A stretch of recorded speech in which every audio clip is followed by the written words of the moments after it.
Hello and welcome to Muse and Metrics. This is your host, Philippa Burgess. I'm so pleased today to have our guest Naz, and a fellow Women Techmakers Ambassador, and someone who was with me at Google I/O.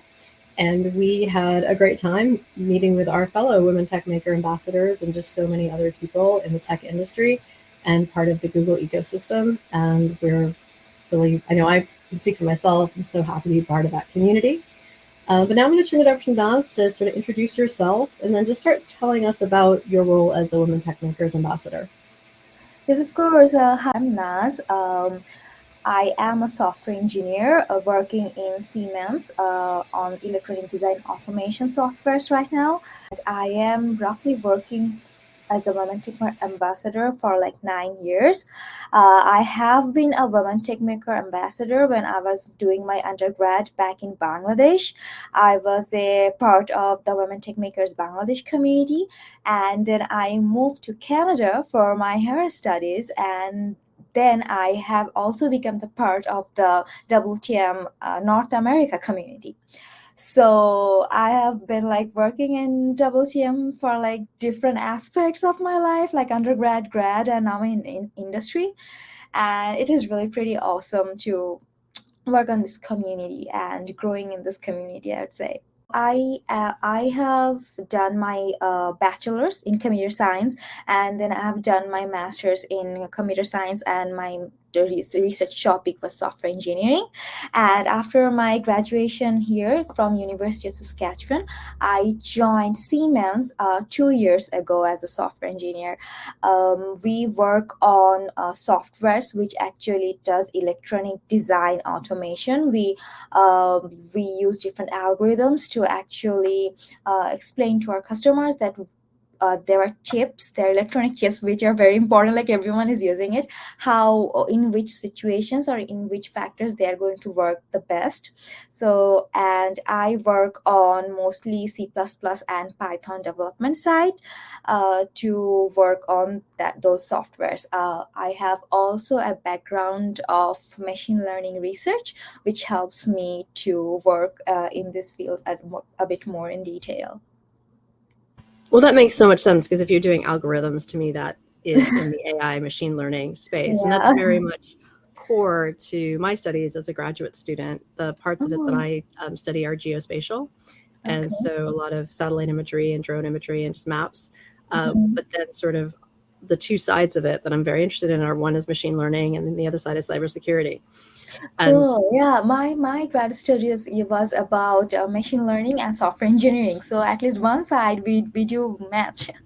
yes, I definitely am. Actually, I'm also a Microsoft Student Learn Ambassador. And our final project just got selected to do a Cool. presentation for our spring projects. And my idea was satellite imagery for applying machine learning to satellite imagery, and just understanding kind of what can machine learning do with that imagery, and to really just, and I'm just making it for our audience just as simple as possible. Some of those things is I could do change detection.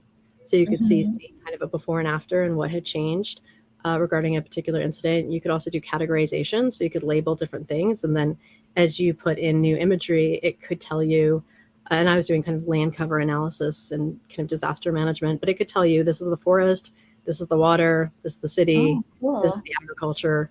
And then you can also do counting. Once it knows how to identify a thing, it can count the number of things. And then it also can do predictive analysis that is sort of saying, like, okay, if the pace and rhythm continues from what was the past to the present, what can we predict the future will be? Wow, that is really helpful and useful.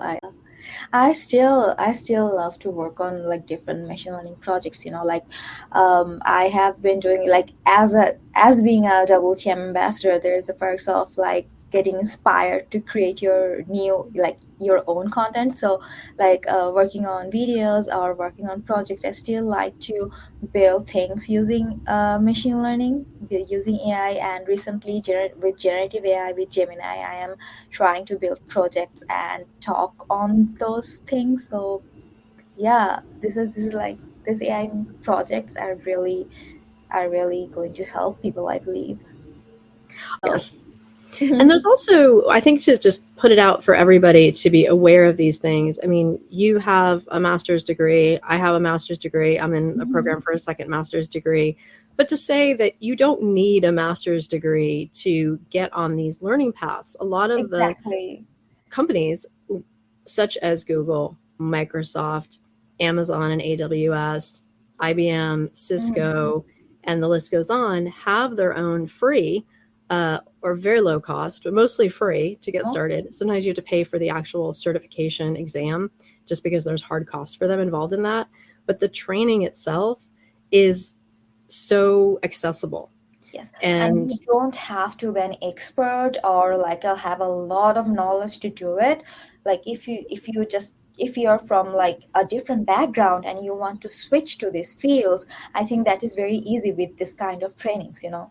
yes. So if you go to Google Innovators, they'll Mhm. give you 35 credits a month in learning. And so you can get that going. I know Microsoft Azure definitely wants people to learn Mhm. and do their AI challenges, and they're Mhm. really beginner friendly. And then you can kind of keep going as you grow in these learning Yes. paths. And they're everything from just understanding cloud, understanding cybersecurity, understanding just how to generative AI and how to build Mhm. things. And I will say that 18 months ago, I was not a coder, and now I can code all sorts of things. I love to build, Oh, I and I love that. I just love when people tell me that, yay, I learned coding and yeah, I can do it now. And it's like, yes, you don't need a degree. You don't need like what you need is just an inspiration and your motivation that yes, I can do it. and I think that's the thing about coding is it's a lot of times for me it's user error. It is logical. It Yes. makes sense. Yeah. It will always make sense. We also have for GDGs, we also have a campaign called Build with AI, and we are doing it. We have done it in Saskatoon, or we are doing it in other cities as well. And just by attending that Build with AI session, the participants get cloud credits to do the generative AI labs, to practice with them to do their own labs in their own pace, and they can get started with just attending this session. And if someone just goes to the GTG page and like search for build AI workshops, I guess they will find a lot of it, some in person, some online. And I think that's a pretty good start to like getting started with building things with AI. Yeah, and just to be clear about the relationship with GDG, which is Google Developer Groups, Hmm. they're their own Yes. thing. There's also Google Developer Student Clubs. There's Yes. also Women Techmakers. So we're all part of Mhm. this larger Google Community. ecosystem. Yes. And Yeah. And what I think is it is really one side that GDG is running those campaigns, but we are also speakers, right? We're speakers, we're content creators. We can create our own projects, and then we can actually show those things. Like we can speak at a GDG event, and we can do our own WTM things, share our own inventions or our own projects with the community. That also can be a good part, I think. yeah, so it's great to be part of these ecosystems. And I just encourage it for anybody. Get involved. You could Mhm. become a Yeah, member. me too. I always tell to people that even if you don't like do a lot of things, even if you go to the community like workshops or like Google IO, like right, we go there, we meet people. I this time when I went to Google IO, I met so many of our WTM ambassadors, and I was so inspired that so many of our women are doing so many things, and that will definitely inspire you to do something. And even if you don't do anything, that will inspire you to know what is going on in the community. And I think that's really awesome. Like there were workshops for us in Google IO, and then we saw some really cool projects like Project Astra or Project Starline. And at that time, like when I went to the room in Project Starline, I was like, oh, I'm like, oh my god, what is happening, is it real?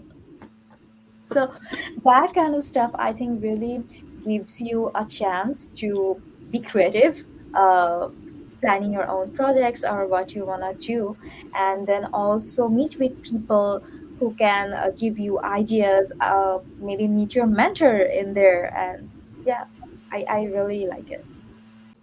I feel like as a software engineer, it is really helpful when I ask it like summarize this for me instead of going through the document by myself. I can ask it to summarize it for me and then getting the key points for me.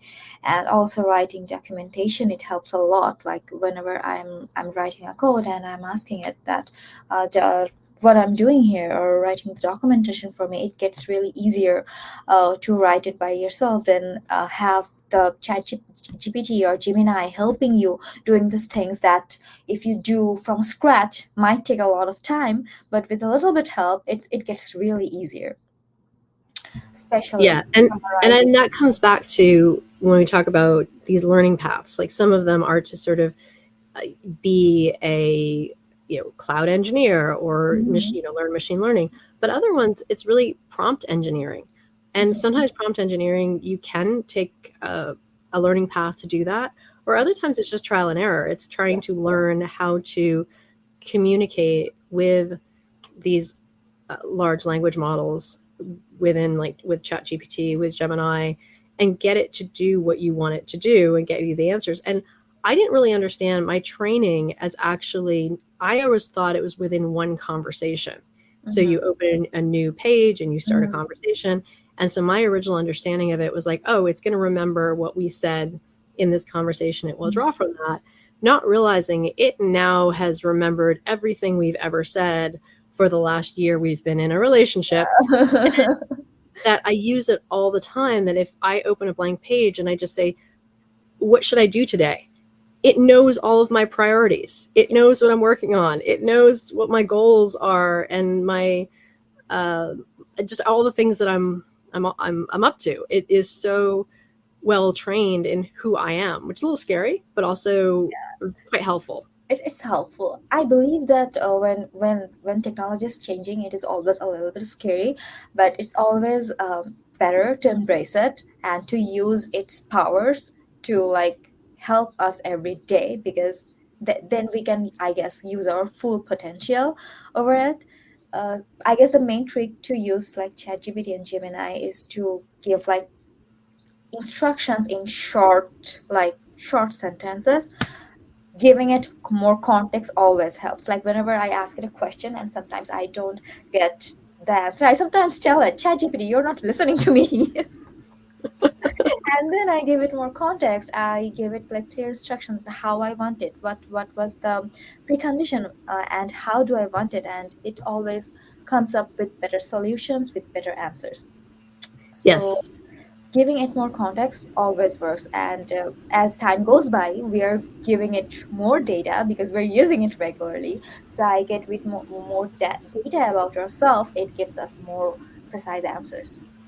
Yeah, and it also needs to know how precise or creative it can be, because we do know that it hallucinates and will Yes, just, it because it will does. never say I don't know unless you give it permission or instruction to say I don't know. Yes, It will that's why always I give you always something. tell people that I know even if you're using, it's not a fact machine. Like if you're using it is it for fact, use Google. But if if you're using it for your daily works, like summarizing things, uploading things, answering things, then that's great. But if you're using it for a fact machine, if you're using it for coding and it is important, just second time check a little bit that it is what it is saying is right, because it will never say that I don't know.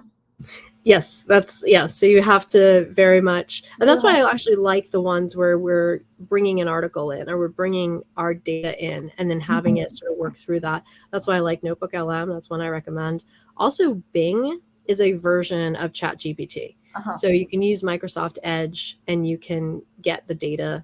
Yeah, I think You can 10 add it. 10 questions or 15 questions a minute you can do. And yeah, it is very helpful if you use Microsoft Edge. And it is also, you don't have to log in or something. It's just you just click on it and you just type. Well, the other reason I love Microsoft Edge is as a student, I have gotten so comfortable with Read It to Me, Oh because I have yeah. so much to read, and I just, if I, and so much of my reading is digital. Like they give us the PDF, they give us the slide Yeah. presentation, they give us articles to read, and I just bring everything into Edge. and I just hit read it to me, and I kind of can glance through the article, but I just can consume so much more. For me, I'm very auditory, so that has been so helpful for me as a learner to I have. really, really miss that when I was a graduate student, ChatGPT was not there because like I know how much I could have done more and easily with it. Like as graduate students, we have to like read a lot of papers, right? A lot of papers, a lot of documentation, a lot of resources, and sometimes your eyes hurt reading those. And in that time, if it can read it too, I get what you're saying. But I think also education and students have to negotiate that right now. Like, what Mhm. is considered acceptable use? What is cheating? And Yes, that how is do something. we, incorporate that? And I think a couple of ideas that I have around that is I definitely use it to research. I definitely use it to study. It can help me prepare for a test. A lot of our tests end up being open book. So they ask us to really think through a problem as opposed to it just being multiple choice.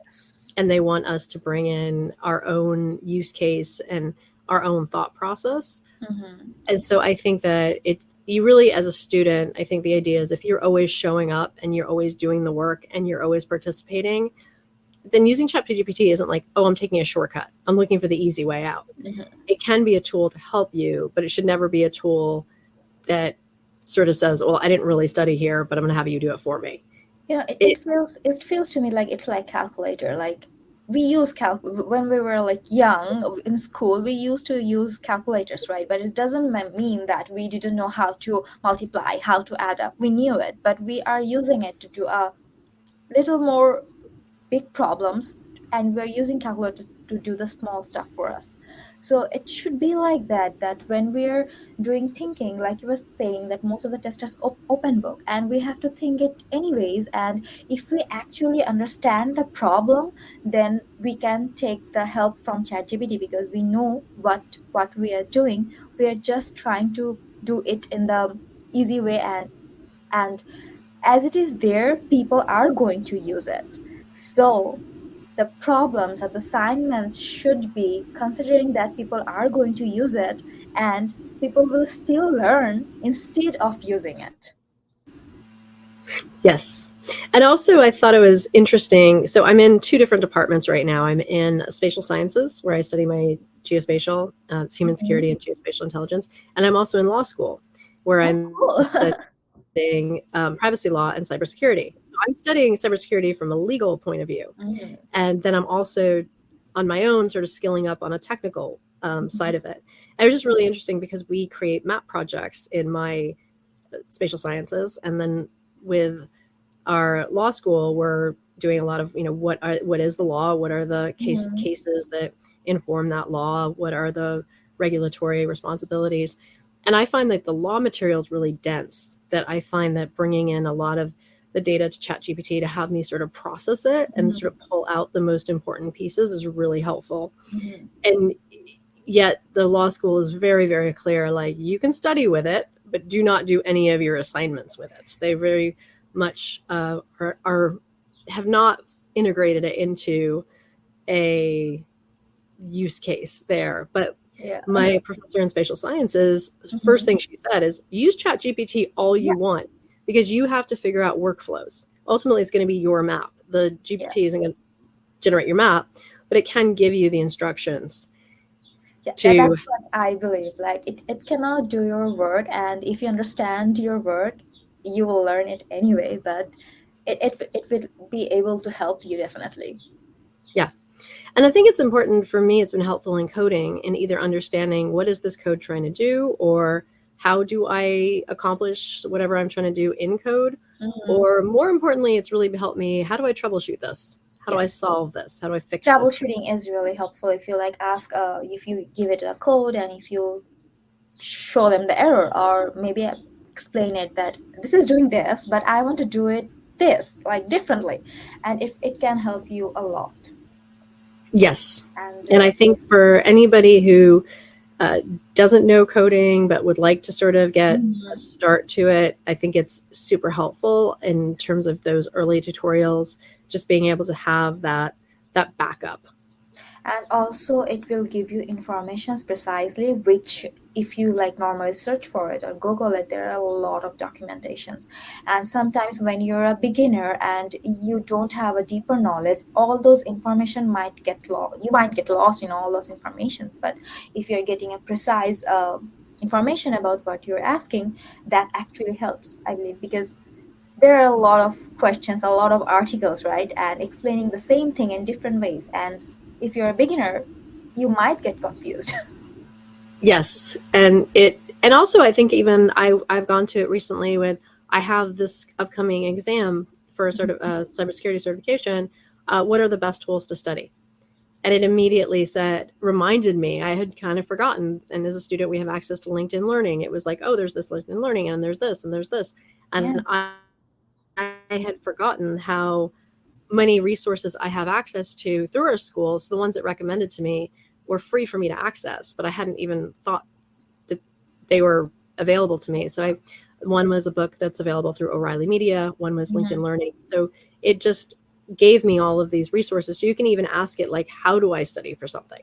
Yeah, it same thing happened for me while I was like making a presentation for my talk, and I was asking it what like I'm talking about this. Can you suggest me what are the topics that I can add? Like I had some topics in my mind, but when it gave me a brief list, I can like skim through. Oh yeah, I can talk about this, and yeah, this might be helpful for my audience. So it will give you more ideas. And then I actually added some of its suggestions to my talk because that normally didn't came to my mind because I was thinking on a different point of view. But when it gave me the options and when I was able to think about it and how it's gonna affect my audience, I think I decided that no, I want to talk about this too. So yeah. I do have a funny story about this Google reverse image search, which a little bit connects with the cybersecurity. So I was looking for a vanity. I was looking for a vanity, and I was looking for it in the marketplace. And then I saw one, and I gave a knock that, hey, is it available? And he said it to me, yes, it is. And how are you gonna pay me? And I'm like, you come here, I will keep the delivery, and I'll pay you. And then he blocked me.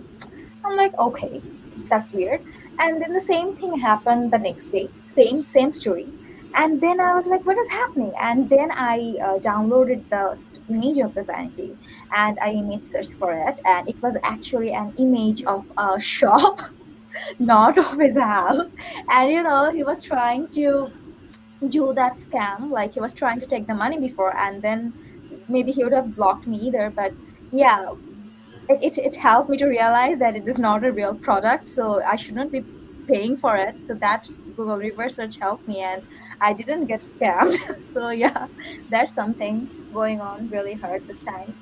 And and once the scammer actually asked me about, I was saying that I will pay you when you're here, and then he asked me that how do I know you're real and you're not gonna like skip this thing? And I'm like, I am buying, why would I be like invisible? And he's like, can you show me your driving license, then maybe I can really believe that you're real. And I'm like, no, I'm not showing you my driving license because it has a lot of information.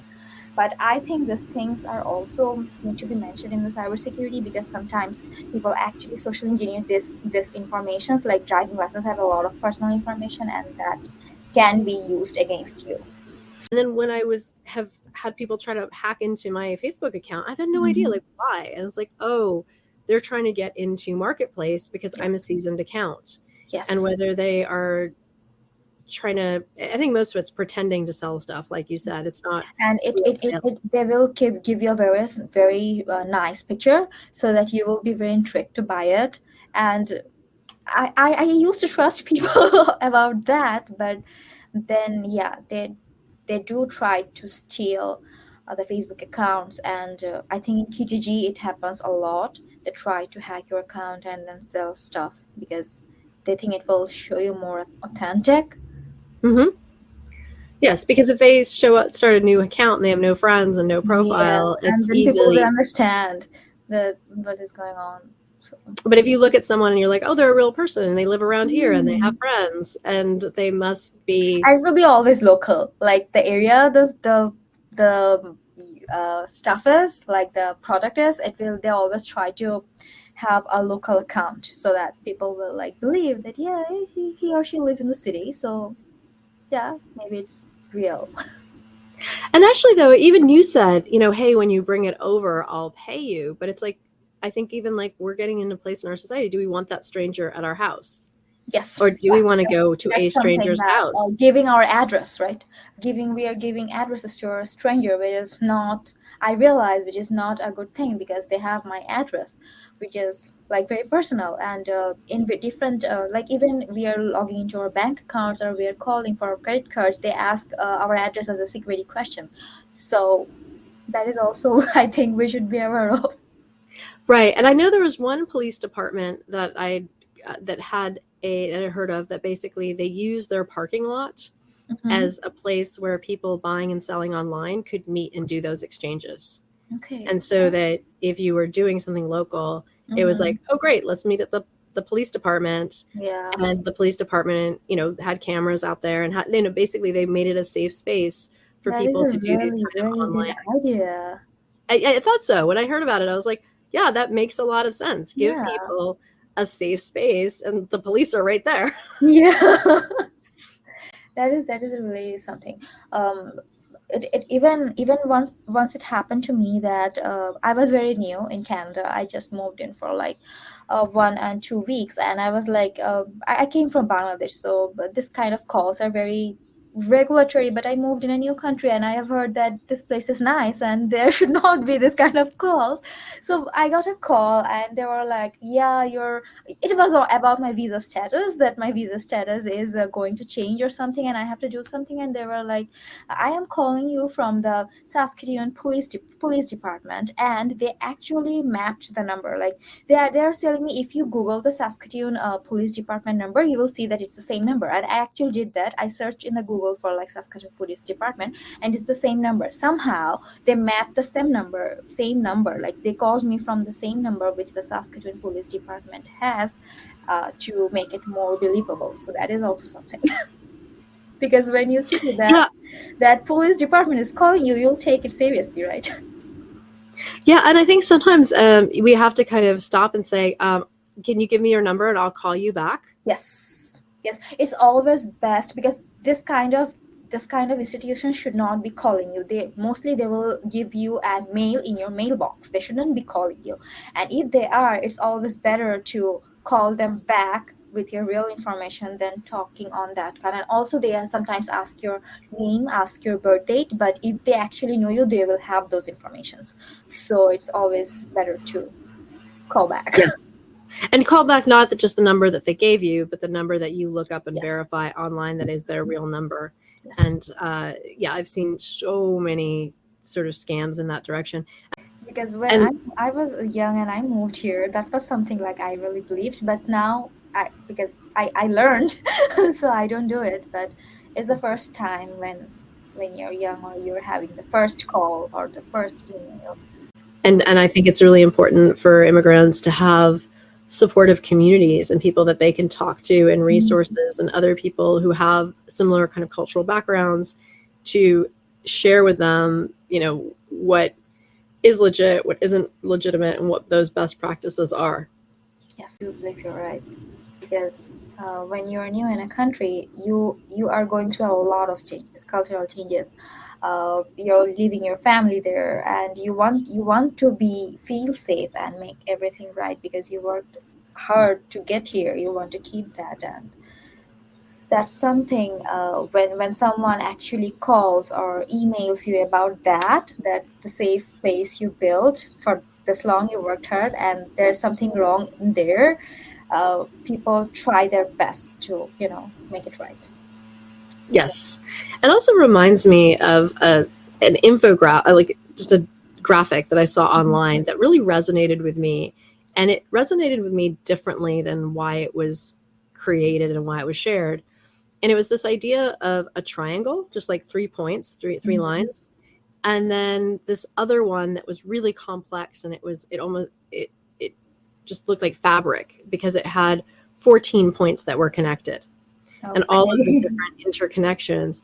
And what it was trying to say is that on a corporate communications team, that if you have a simple team and there's just like 3 people, it's 3 very simple lines of communication. But that when you had 14 people on a team, how complicated the communications could get. And the way that I interpreted it was actually related to safety. Yes. That if you're part of 3 people, you're not necessarily that safe, especially if you're in a new community. But if you are part of 14 people, you are incredibly safe. Yes. When the people you know each other, and you have this sense of fabric, you can have this sense of safety. Because people don't behave as badly when other people are watching them who they respect and want to be respected by. True. That's where the communities come in, like our WTM, right? When I moved here, and I didn't know, I didn't know anyone, and I looked for people who were in the WTM community, and yes, I can make connections. I can know about stuff what is happening in North America. What are the things I should know about? What are the things I should be aware about? That WTM community actually gave me a lot on this. And then again, the university community also, because they used to send us phishing emails to test that if we know it's not it's a phishing email or not. And sometimes I clicked on the link because I didn't know, but then they said that no, it's a phishing email, and they sent me to a cybersecurity training. But it is helpful. In our office, it's the same, and in my work, we have to change our passwords like after 6 months. We have to, otherwise we cannot log in. So I think being aware and also being like protective about like changing your passwords, using strong passwords, not clicking on emails, checking the email. Like when you click on it, it will show you our email. What is the email, and normally it doesn't resonate with the sender name.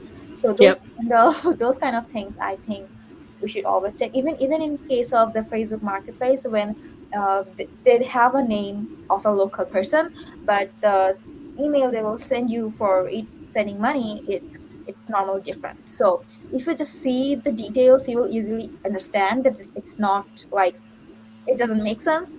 So that's something I think we should also do or check before clicking on anything or buying anything. Yeah, so that's where multi-factor authentication comes in. Yeah. And our university has that, where we have to kind of confirm it on our phone. We had one of our professors lose their phone and say how just difficult it was to teach classes because he couldn't log in because he didn't have his phone. So Yes. there's the downside of it. It's protective, but if you lose that phone, you are kind of Stuck. everything has to be reset. And so there's the challenges, but ultimately it is designed because anything that has a lock on it, somebody is trying to get to the other side. Yes. I was doing a training last month, and it was saying that there's special kind of screens or protectors that you can use, so that when you're using your phone or laptop, the person like sitting beside you, maybe in a public place, won't be able to see that screen. And I really liked it. Like that's something. Yeah. That within the social engineering, they refer to that as shoulder surfing. Yes. So the other thing, the NSA from the U.S. National Security Agency, they are saying that they are recommending for everybody to turn your phone off and on at least once a week. Just do a full like reset, just because any that is getting into your phone that shouldn't be there. I don't know. I apparently just restarting it is helpful. And so that's their new advisory that they have to everybody. That's just make sure. Maybe I'll follow it. I didn't know about it. Thank you. Yeah, they're just definitely saying turn off your phone at least once a week. Question for you is, I mean, you've got great education, you're obviously employed. What was that transition from university to getting employed? And what advice within that, what advice do you have for women who are starting their careers? Okay, so if we talk about that, we have to go a little bit back from my childhood, I would say. So I'll just go through the story. So the earliest memory I have with computers is playing games with my mom. Like I was very, very little, like 3, 4 years old, and she used to play on the computer, and I used to sit on her lap and show what is going on. So that's when I really fell in love with computer. And then I came from Bangladesh, and there is a thing there that when you are in high school, you have to choose between either you have to be a doctor or you have to be engineer. There is no in between on any other profession. So either you have to be a doctor or you have to be an engineer, and I was really not good at remembering things. I still am bad at it. I forget a lot of things. So I decided that and I used to love math, so I decided I will be an engineer and I will read computer science, and that happened. But it was not easy because engineering was for boys.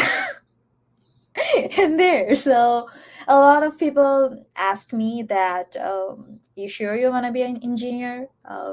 We were like 4 girls who were regular in our department, and all of the other were boys. So yeah, we did not have the I would say benefits. Like they used to code. They used to do code nights. They used to do lab nights, and girls were not allowed to do those kind of things at night because we have to be home. But they will never consider that maybe we can do it on the weekend or somewhere else. It was always the night thing, and we were not allowed to go there. So I actually thought that, am I doing the right thing? Did I choose the wrong track? And then I asked, people asked me to. My mom was a teacher, so I was like, yeah, I can be a teacher. And then uh, people asked me, whenever they asked me for a project, can you design this? Because girls can be designers. We are good at designing things, right? And then we can be a teacher. But programming, no one ever asked me that, if you can do it. Like even if there were like class project showing, the teachers will ask the guys questions, and they will assume I just did the designing, and that really bugged me. That no, I did it. I did my project. I did the coding. Now when I came here, things definitely the situation is better, but still I was like, I and one other girl, we were like 2 girls in our lab, and I started research. The research was nice, but that time I actually realized that I like coding more than being a researcher. So I decided that I will give it a try. From the early age, I thought I am doing something wrong with coding, because no one really encouraged me about doing programming. But when I came here, I saw our WTM community. A lot of people, a lot of women are doing great as a software engineers. I took, I think, workshops from what WTM offered. I did some of them. uh, Learned how to do a resume if you want to be a software developer. Did some projects on that, the things I would like to work on. um, Made a portfolio of myself, put my best projects on that, which I thought that they have the best coding patterns. I followed to do the good code, instead of like, when we first start learning programming, we do a lot of code which is like not very efficient and optimized. So I tried to do some projects which actually shows my best coding patterns. I tried to optimize thing. I tried to follow the rules of how to write good codes. Yeah, those are the kind of, I attended different workshops where I learned how to uh, write a one-page CV, which will have my best patterns. And that actually helped me landing my first job. When I was the company I worked for, Siemens, they actually came to a university to give it a talk, and give a talk about what they are working on. And after that, I connected with one of the person who was talking, and then I just asked him, do you have any positions open? And he said, yes, we have, send apply here. And I applied and got called for the interview. So that's something I did. And I would say that something helped me. So I believe that will also help someone who is trying to switch their career. And there's a lot of online. The best thing about computer science is there's a lot of stuff online. Like if you want to see the MIT classes, it is in YouTube. You can go and study there, right? There's a lot of online courses you can write. You can learn how to code, and then do a little bit of projects by yourself, your own ideas, not like the regular things that we see on YouTube, because that is like you can just see and copy paste.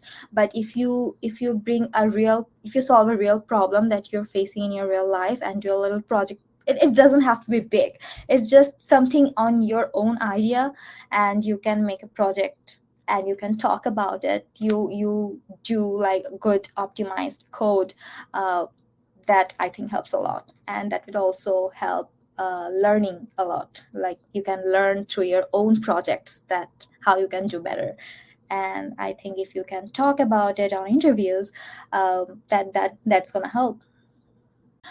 In case of mentorship, I when I actually joined this company, I was a really fresh graduate, right? I don't have like I did my own projects in my way in school. I did my projects, and then I also did. I do love to build things, so I do a lot of here and there projects. But when I joined this company, it was a big company. There were like 50, 60 of developers, and they're all coding together, and it has a big code base, and it's a product that is good. That's like where we're like getting the customer inputs, the customer requirements, and we're doing it and we're releasing it. And that's a totally different thing than doing your own project. So in my workplace actually recognized it, and I was so lucky that every new hire who got into our company gets a mentor dedicated for them for 6 months. And that really really really helped me, because coding my own thing and understanding what is there in the code base. There's a lot, thousands of lines of code, and I'm a new fresh grad, and I'm like, oh my God, what is going on? And then understanding those, doing your code, that those code doesn't break already existing things that's happening. And then it have to be production ready. It have to be like optimized so that it is not taking a lot of memory. It's not taking a lot of time. Those kind of things that were really new to me. And those kind of things is really hard to learn without experience. Like we can learn online how to code, but we cannot learn how to make this code fit the already existing code base. And that is something what we can learn with experience. So having a mentor with whom I can ask questions, and most of the time I thought to myself that it's a dumb question, but I had to ask it anyway. And having a mentor to go and ask those dumb questions and get like ideas is something that really really really helped my career, I would say. There's a fine line between understanding that you have a desire for something and knowing that you also have the confidence, because I think sometimes you're not going to qualify for things unless you have the skills. Yes. But you also have to have a fair amount of confidence to go get those skills and feel like if I keep skilling up, the opportunity will be there for me on the other side, versus if I keep skilling up, this is just a waste of time and it's not, and it's all for naught. Yes. So I think to understand and to have people say there is a path and it's clear and we have a way in, because one of the things we're seeing with women in cybersecurity who are early career started and just in general is that it's not necessarily a beginner industry.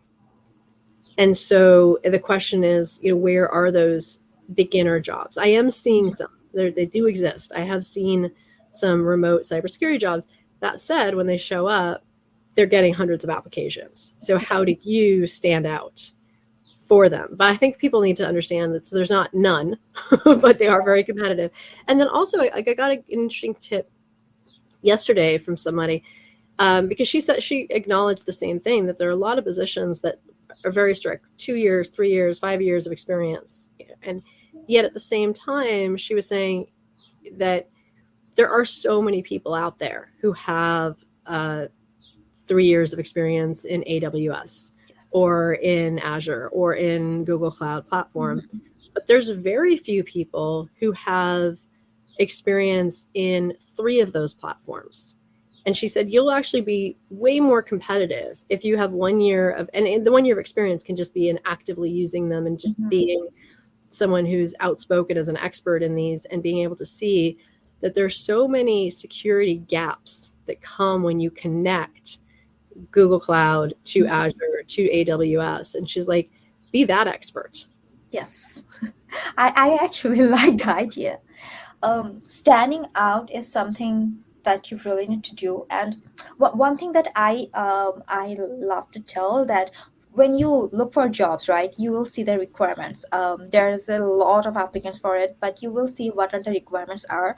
And if you go through those requirements and you can find out something that you are really good at, or you are really interested at, and you know grow skills on that thing, then you can stand out, and then you can go to those jobs and just say like, hey, I have met like I have done this, and this actually have your requirements, and I actually am good at this. And that something sometimes grab the attention, what I've seen.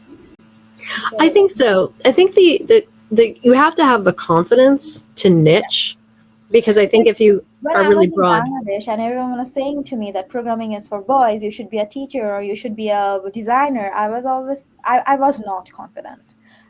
I was not even like confident enough to try to look for software engineering jobs.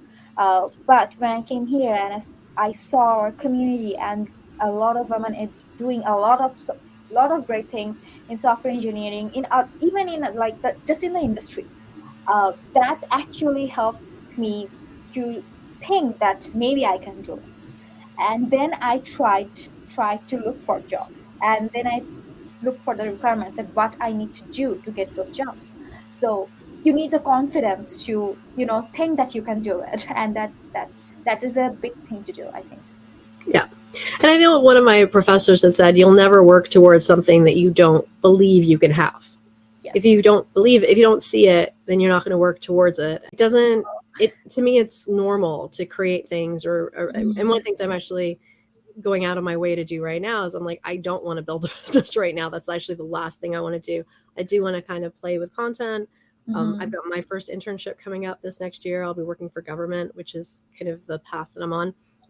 But I've got another two more years of school, which is to me ideal, because I'm like, I want to be on these really steep learning curves for the next 2 years. I want to build community. I want to create content. And then I want to team myself up to get the best position that's in my lane of genius, which is going to have something to do with emergency management, disaster planning, emergency response, applying geospatial, machine learning, and cybersecurity. Wow, And cool. it's, and sometimes I feel like, oh, isn't that like a little broad? And then every once in a while, for example, I was going through the CC training for cybersecurity, and there's a whole section on it on disaster response, and I was like, yes, these things like tie together. And now I'm using machine learning for how do you apply that to disaster response and disaster preparedness.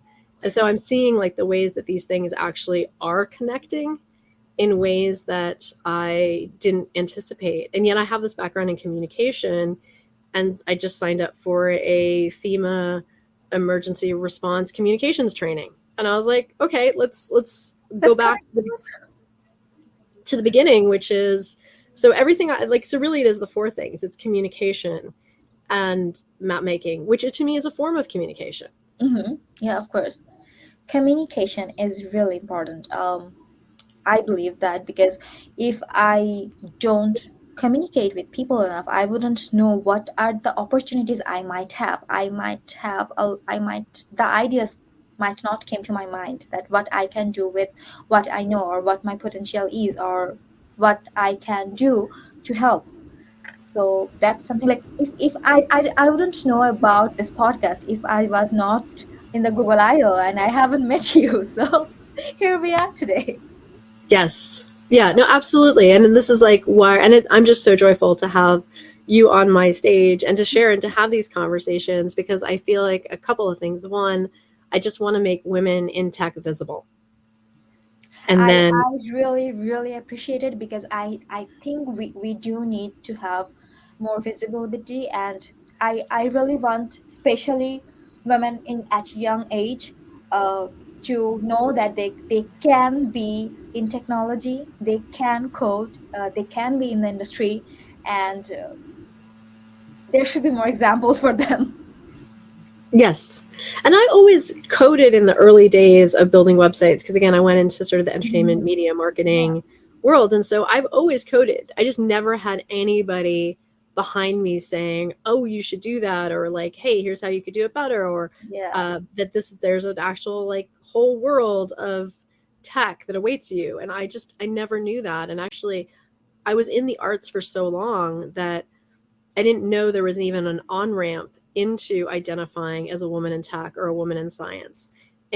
Especially within the American culture, if you don't own STEM, they make it really difficult to get started in STEM, and yet they complain that we don't have enough people in STEM. Yes. I have a lot of friends who actually migrated here in Canada, but they don't have a Canadian degree. And it's hard for them to, get interviews because they don't have the degree. So even if they have like worked for 5 years, 6 years of experience in Bangladesh in industry coding, but it's hard for them to get the call. And sometimes I think that's where the power of community comes in, because at least they might be getting some closed doors through certain places. But I would also say that, this is where I am a champion of the small business and the medium-sized business, because I think HR at bigger corporations is very limited in what they can do. And I Hmm. think sometimes that 2 years of cybersecurity requirement, or that having that Canadian degree requirement, tend to be more strict at larger companies because HR doesn't really have a lot of control. Whereas the smaller to mid-sized company They that can still make their figures own things out, decisions, kind of. yeah, that you can sometimes get more opportunity. And I think they're trying to do more initiatives that are more skill-based. Yes. Also, one thing is people have to know that you have a skill. So maybe you have a lot of skill, but no one knows it. You won't get the call. So you also have to, I guess, brand yourself that yes, I know those skills, and community helps in that. Like community helps people to talk about or let the industry know that what they can do, what they can build, and yeah, those kind of things that I don't know if the community is not there, how people will like tell other people like yes, I can do it. Yeah. Which goes back to me, like, how do you know you're in community? And it's because the people know each other. When Yes. you even can go to LinkedIn and see someone, it says, oh, we know these many people in common. And then Mm-hmm. there's a sense of credibility and community. And I think we talked about before, like, Mm-hmm. there's all the scammers out there and all the people you can't trust. But then with community, you create the people you can trust. Yes. When I was in Bangladesh, I worked in a community in a university for Bangladesh and from Women Techmakers. And then when I came here, I first started working in Ottawa, virtually from a community with my mentor, Rahatara. I don't know if you know her. She is the lead of Digital Cloud Ottawa, and she's also a WTM ambassador. She was also my mentor in community building. So I started working there, and then I learned so many stuff with her in the community and with her mentoring. Both. This is example of I learned from the community there working, and I also learned from my mentor, and it helped me have the courage to have a community in my local city in Saskatoon. And after working there for a year, when I have gained like I feel like I have enough experience, I know how to do things. I opened a community in Saskatoon, and now this city, Saskatoon is a small city, but it has its own WTM and GDT community, and we have a safe space to talk about tech, to talk about women empowerment, and that all came from the mentorship and the community experience I got. Yes, and she was my guest on the topic of machine learning. So Yeah. absolutely, we're in good company, and we're definitely have. I appreciate and love the opportunity to do these interviews because I get to know you all better, and then knowing that we all kind of know each other, and that she's your mentor. That's fantastic. Yeah. I learned so much in my conversation about machine learning with her, And definitely encourage anybody to go check out that interview, which is Inside Machine Learning. She did a great job of really getting into the bones of it in a very accessible, understandable way. And I think one of her big takeaways was just, you have to live with your data and know your data, and it's always going to be about your data. Yes, it is.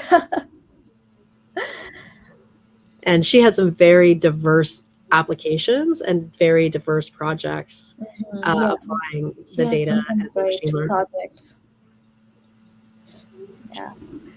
So I have mentors for community management. I had Hadara for my work. I had my mentor in Siemens, and he was a really, really good mentor.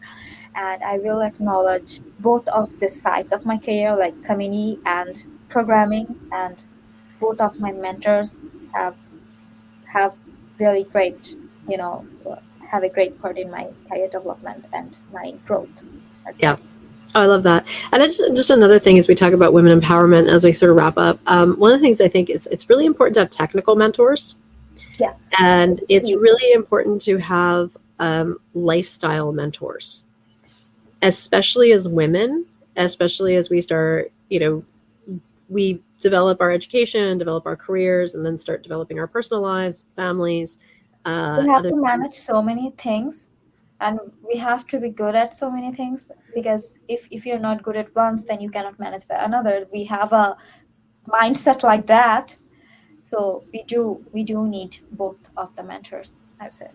Yeah, and not all men know and how to mentor women about the lifestyle choices and the things that are unique to being a woman. I know I heard one woman say, hey, like in my entire career, I was the only person in my household who took my kids to the doctors. Nobody else, like none of her male mentors could really understand or relate to that. And so she needed women who could say, I understand, I see you. And I see that you have 2 full-time jobs of managing a career and managing a family. And that it is something that it's, a little bit more, that these are issues that come, to women. And I think one of the things that has come up in a lot of our conversations is not necessarily giving women more flexibility, but it's starting to give men more flexibility to pick up some of that responsibility in the home, and normalizing that it's okay for a man to leave the office to go take his kids to the doctor appointment. The thing is, it's really hard to make them understand those kind of things, because when I talk to my husband, like I work in a male-dominated industry, like all of my team members are male, and it's hard to, when I first started my job, it's hard to mingle with them. And this is a problem which my husband don't understand, because they're always talking about games and hockeys and other stuff, and I'm like, I want to talk about my shoes, but there's no one to do that. And that's a very, very simple example, very simple example, that I just want to talk about the things I like, but I don't have anyone to talk about it, and they don't understand it. So talking about like bigger responsibilities, like about your kid, your family responsibilities, that is so out of question. Yeah, so I do. That's why I think it's important that women also have women mentors, whether it's within their company or within their community, to sort of understand and have those conversations. If it's about shoes, if it's about marriage, if it's about child raising, it's about taking care of your parents, it's about whatever it is that's unique to the role that women play in society, that is different than the role men play. And that as these roles are changing, how men can also evolve their roles as well. Yes. And also, I think there should be also some things, like when we do different women events, always there are women, but I also think men should participate there too, to understand what kind of challenges we face in our everyday life. Because when we are talking about it, the women are understanding it, but the men are not there. They don't see what we are talking about if we don't make them hear about it. So that's something I think, like whenever I go to a women empowerment program, I normally ask my husband to join me, because he should know about how women are struggling, and how he can himself, or he can ask his friends to help. I love that. I think that's really important, and I think that's the role of what we can sort of refer to as allies, and having men participate in that allyship. And I think that that's important, that yes, women are not going to do this on our own. We need everyone. Yes. I really like what you're doing for the women in tech. I really like that you have an initiative that is helping to make the women in tech visible. And I think this is going to make a lot of women confident